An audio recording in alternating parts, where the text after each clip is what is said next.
Hola, mi nombre es Emperatriz Reyes, soy estudiante de la Universidad Politécnica Territorial Andrés Eloy Blanco en el PNF de Sistema de Calidad y Ambiente y vengo a hablarles un poco sobre la segunda ley de la termodinámica. Segunda ley de la termodinámica.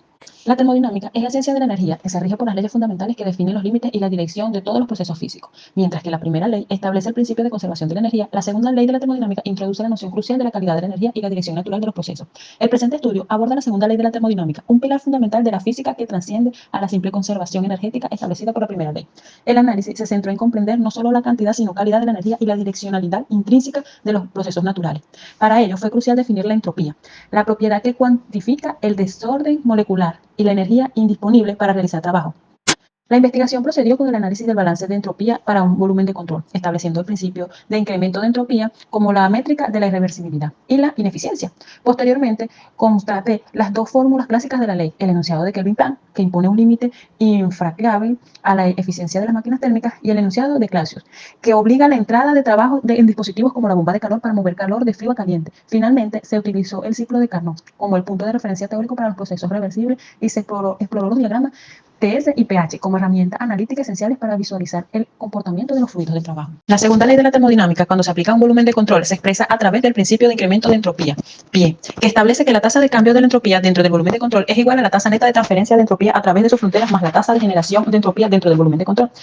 En esencia, este principio es un balance de entropía para el volumen de control que puede interactuar con su entorno a través de la transferencia de calor y del flujo de masa. La entropía se expresa como S. En termodinámica es una de las propiedades más importantes y se define como una medida de la energética no disponible para realizar trabajo y del desorden molecular en un sistema. Fuente térmica. Es un cuerpo con una capacidad calorífica térmica muy grande que puede suministrar o absorber una cantidad finita de calor sin experimentar ningún cambio en su propia temperatura.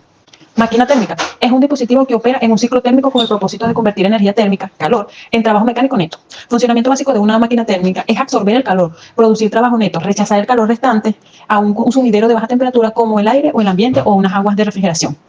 La bomba de calor es un dispositivo termodinámico que opera en un ciclo con el objetivo de transferir energía térmica desde una fuente de baja temperatura a un medio de alta temperatura, consumiendo trabajo en el proceso. El enunciado de Kelvin-Plan es una de las formulaciones clásicas de la segunda ley de la termodinámica, enfocándose en la imposibilidad de construir una máquina térmica perfectamente eficiente. Este dice que es importante para cualquier dispositivo que opere en un ciclo recibir calor de una única fuente térmica y producir una cantidad neta de trabajo. En términos más simples, este enunciado afirma que ninguna máquina térmica puede tener una eficiencia térmica al 100%. Siempre es necesario que una parte del calor absorbido se rechace a un sumidero de menor temperatura para que el ciclo se complete y se produzca trabajo neto. Su aplicación tiene de importancia fundamental las aplicaciones directas en todas las ingenierías de la energía, ya que establece el límite de rendimiento de cualquier máquina que convierte calor en trabajo. Las limitaciones en el diseño de máquinas térmicas como motores de combustión interna y centrales eléctricas. Fundamentos para la eficiencia de Carnot. Límite máximo teórico y referencia para la ingeniería. Guía de las ingenierías de alta temperatura. Aumentar la temperatura de la fuente caliente y disminuir la temperatura del sumidero frío. El enunciado de Clausius es una segunda formulación clásica de la segunda ley de la termodinámica y se centra en la dirección natural del flujo y de calor. Dice que es imposible construir un dispositivo que opere en un ciclo y que no produzca otro efecto que la transferencia de calor de un cuerpo de menor temperatura a otro de mayor temperatura. Sus aplicaciones es el principio fundamental que rige el diseño y funcionamiento de todos los dispositivos que requieren mover calor contra un gradiente de temperatura, conociendo colectivamente como máquinas frigoríficas, refrigeración doméstica, industrial, refrigerador, aire acondicionado, bombas de calor para calefacción, fundamentos de la escala de temperatura termodinámica. Ahí pueden ver las gráficas de los enunciados. La eficiencia de una máquina. La eficiencia de una máquina térmica es un dispositivo cíclico. Se define como la relación entre la salida de energía deseada, lo que se obtiene, y la entrada de energía requerida, lo que se invierte. En la pantalla pueden visualizar las ecuaciones. Especificaciones de las variables involucradas en la máquina de calor. Las variables son N, que es eficiente térmica, WN, que es trabajo neto de salida, QH, que es calor absorbido, y QL, que es calor rechazado. Ahí podemos observar en la diapositiva con las especificaciones.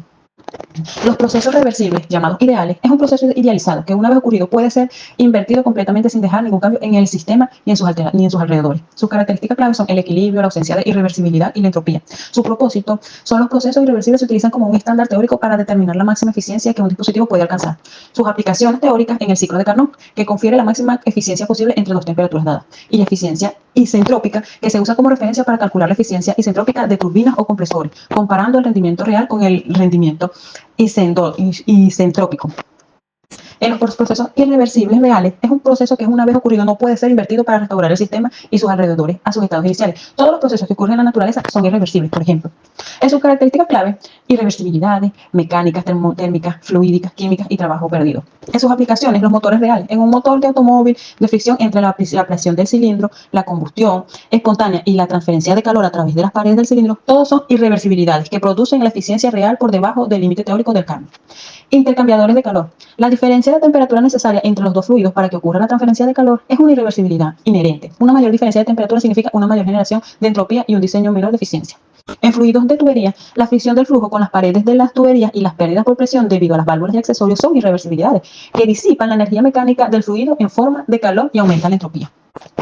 Acá también tenemos el ciclo de Carnot, que es un ciclo termodinámico ideal y teórico propuesto por Sadi Carnot en 1824. Representa el ciclo más eficiente posible para la conversión de calor en trabajo que opera entre dos fuentes de temperaturas dadas, que es TH y TL. Es un ciclo completamente reversible, compuesto por 4 procesos. La máquina que opera bajo este ciclo se denomina máquina de Carnot.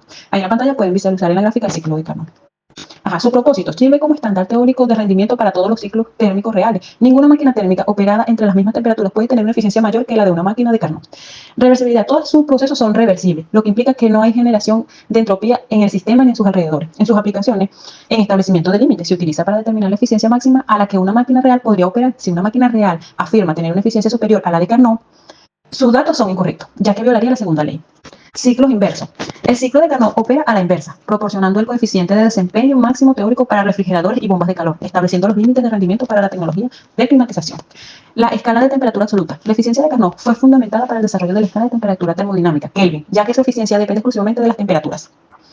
En el diagrama TS, que es temperatura-entropía, el diagrama de temperatura-entropía es la herramienta principal para la visualización y el análisis de la segunda ley de la termodinámica. Sus ejes y propósitos es, en el eje Y, aquí como se ve en la gráfica, la temperatura absoluta T, que es Kelvin o Rankine, y en el eje X la entropía, que se especifica en kilojoules sobre kilo o kilojoules sobre kilogramo.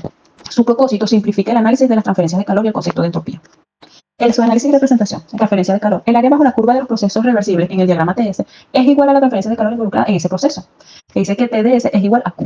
En sus procesos isentrópicos, un proceso adiabático reversible, sin transferencia de calor y sin fricción, se representa como una línea vertical porque la entropía se mantiene constante. Estos procesos son cruciales para el análisis ideal de turbinas y compresores.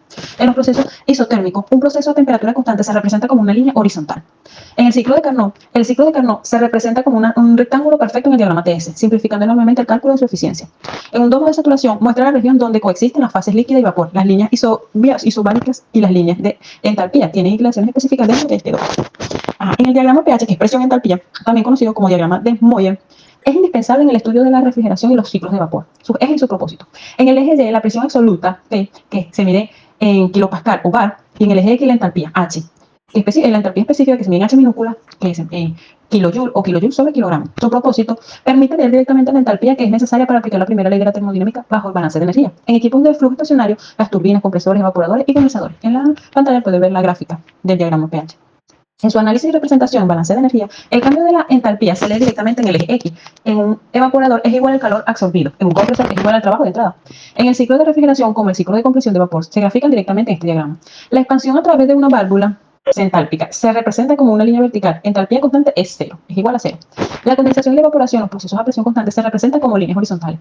En el domo de saturación es similar al domo de TS, pero las líneas dentro de él representan la isoterma, que en la región humedad son también los límites isobáricos. A través de esta investigación se pudo sintetizar que la segunda ley de la termodinámica no es meramente una restricción, sino una ley que guía la optimización energética. La entropía se reveló como la variable crítica que diferencia los procesos reversibles ideales de los irreversibles reales. Los hallazgos confirman que cualquier proceso de conversión de energía está intrínsecamente limitado por la generación de entropía, lo que significa que el concepto de trabajo perdido es una realidad física inevitable. Los principios de Kelvin-Planck y Clausius explican por qué todos los ciclos reales operan por debajo de la eficiencia del ciclo de Carnot y confirman la necesidad de fuentes térmicas dobles. En el ámbito práctico, esto se traduce en la búsqueda constante de aumentar la temperatura de entrada, TH, y minimizar las irreversibilidades internas, como se visualizan en los diagramas TS y pH. Concluyo que el entendimiento riguroso de la segunda ley no solo permite calcular la eficiencia de una máquina, sino que es fundamental para orientar el diseño de sistemas hacia un aprovechamiento energético más sostenible y cercano al límite teórico puesto por la naturaleza.